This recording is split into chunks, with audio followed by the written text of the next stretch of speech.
আসসালামু আলাইকুম দর্শক, দেখতে পাচ্ছেন যমুনা সেতু যাওয়ার পূর্বে যে নলকা সেতুটা পার হওয়ার সময় দেখতেছি নলকা সেতুর উপর ওঠার মুহূর্তেই দেখবেন যে বিভিন্ন সেতুর জয়েন্টের মুখগুলা যেভাবে গাড়ি লাফায় বা উঁচু নিচু হয়ে গেছে, এগুলো অন্তত প্রত্যেকটা জাতীয় মহাসড়কে কর্মরত ব্যক্তি যারা মহাসড়কের যোগাযোগ ব্যবস্থা সচ্ছল বা সতর্ক বা নিরাপদ করার জন্য কাজ করে, তাদের অন্তত জাতীয় মহাসড়কটাকে যাচাই বাছাই করা দরকার। কোথায় গ্যাপ, কোথায় মহাসড়কটা নিচু হয়ে গেছে, কোথায় উঁচু হয়ে গেছে, মেশিন দিয়ে বা ডিজিটাল পদ্ধতিতে কোনো সংযোগটা সচল করা উচিত।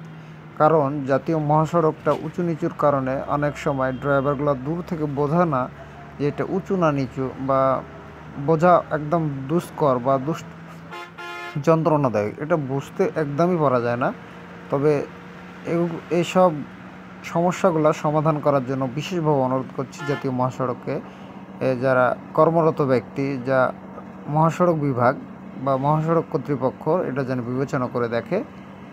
আর এই সিরাজগঞ্জ থেকে ঢাকা পর্যন্ত যাওয়া বা বিভিন্ন রুটের মানুষ এই সিরাজগঞ্জ ছাড়া যেতে পারবে না।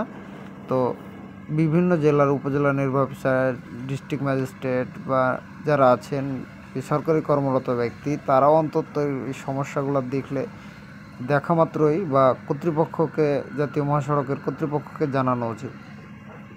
জানানোর মাধ্যমে হয়তো বা প্রত্যেকের সচেতনতার কারণে আমাদের জাতীয় মহাসড়কটা নিরাপদ হবে বা পথ চলা নিরাপদ হবে। তবে বাংলাদেশের মানুষ সবাই দেখে চলে যেতে চায়, কেউ সমাধানের জন্য একটু মন্তব্য করে না বা সুরাহা করার চেষ্টা করে না, দেখবে চলে যাবে। আমি তো পার হয়ে গেলাম। ধন্যবাদ।